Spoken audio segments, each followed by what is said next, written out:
बरसों पुरानी बात है जब उत्तर भारत के एक कस्बे में छोटी सी दुकान चलाने वाला मोहन और उसकी पत्नी सावित्री रहते थे। दोनों की शादी को 15 साल हो चुके थे, लेकिन आज भी उनकी आंखों में एक दूसरे के लिए वही चमक थी जो पहली बार विवाह की रात में थी। मोहन सुबह सुबह उठकर दुकान पर चला जाता और देर शाम को लौटता, जबकि सावित्री पूरे दिन घर संभालती, रोटियां सेकती, बच्चों को पढ़ाती और आंगन में तुलसी को जल चढ़ाती। जीवन बहुत बड़ा नहीं था, लेकिन छोटे छोटे पलों से भरा हुआ था। पर इस सादगी में भी एक गहरा रहस्य छिपा था, जिसे दोनों जानबूझकर एक दूसरे से छुपा रहे थे। सावित्री पिछले कुछ महीनों से खांसी और कमजोरी से जूझ रही थी। उसने वैद्य से पता करवाया कि उसे गंभीर बीमारी है और अब उसका जीवन ज़्यादा लंबे तक नहीं चलेगा। मगर उसने यह बात मोहन से छुपा ली ताकि उसके चेहरे की हंसी न मिटे। कहीं दूसरी ओर मोहन भी दुकान से लौटते समय हर रोज सीने में दर्द, थकान महसूस करता।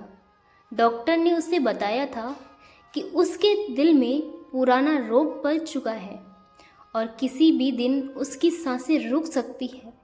लेकिन उसने भी यह बात सावित्री से छुपा ली ताकि उनकी आंखों का सुकून बना रहे। और इस तरह दोनों पति पत्नी एक दूसरे के लिए अपनी मौत छुपाकर जी रहे थे, मानो वे दोनों चुपचाप एक दूसरे की खुशी के लिए जिंदगी से सौदा कर रहे हो। दिन बीतते गए।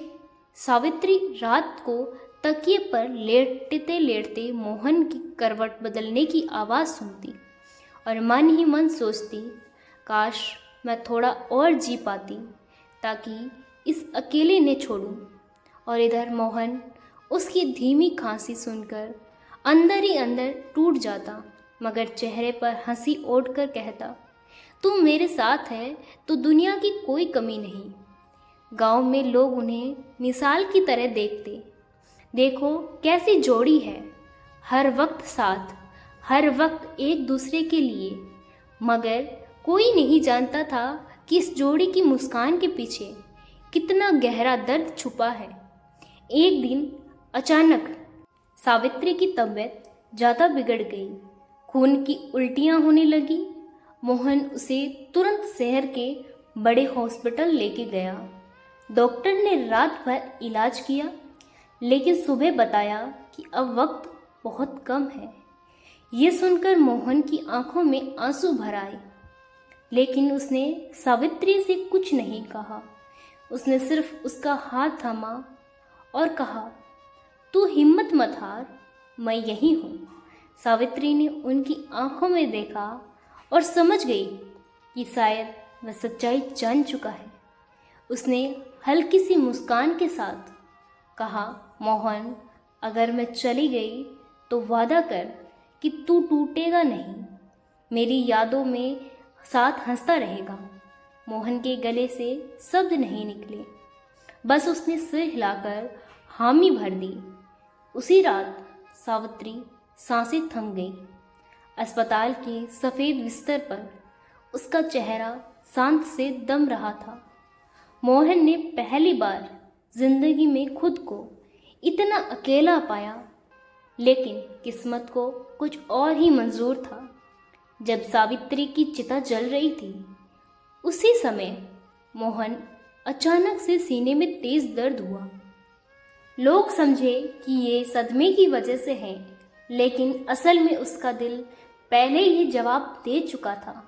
वह तड़पते हुए जमीन पर गिरा और उसके आखिरी शब्द थे, सावित्री, मैं आ रहा हूँ। अब कुछ ही पलों में उसकी सांसें भी थम गई। गांव के लोग स्तब्ध रह गए। किसी ने सोचा भी नहीं था कि पति पत्नी का ऐसा अटूट बंधन होगा कि एक दूसरे के बिना जी भी नहीं पाएंगे। चिता की आग बुझी भी नहीं थी कि दूसरी चिता जल उठी और उस धुएं में मानो दोनों की आत्मा एक दूसरे में मिल गई हो। मानो मौत ने भी उनकी प्रेम कथा को अलग करने से इनकार कर दिया हो। गांव के बुजुर्ग कहते थे कि उस रात आसमान में 2 तारे एक साथ चमकने लगे थे और लोग विश्वास करते थे कि वही मोहन और सावित्री की आत्माएं थीं, जो अब भी एक दूसरे का हाथ थामे आकाश में घूम रही थी। उनकी कहानी सुनकर गांव का हर इंसान रोया और जिसने भी सुनकर उसके दिल की गहराइयां हिल गई, क्योंकि ये सिर्फ एक पति पत्नी की कहानी नहीं थी, ये उस प्रेम की मिसाल थी जिसमें कोई झूठ नहीं, कोई शर्त नहीं, सिर्फ और सिर्फ समर्पण था। और यही अंत ऐसा था कि जो भी सुनता दिल में यही कह उठता कि काश ऐसी मोहब्बत हर रिश्ते को मिलती।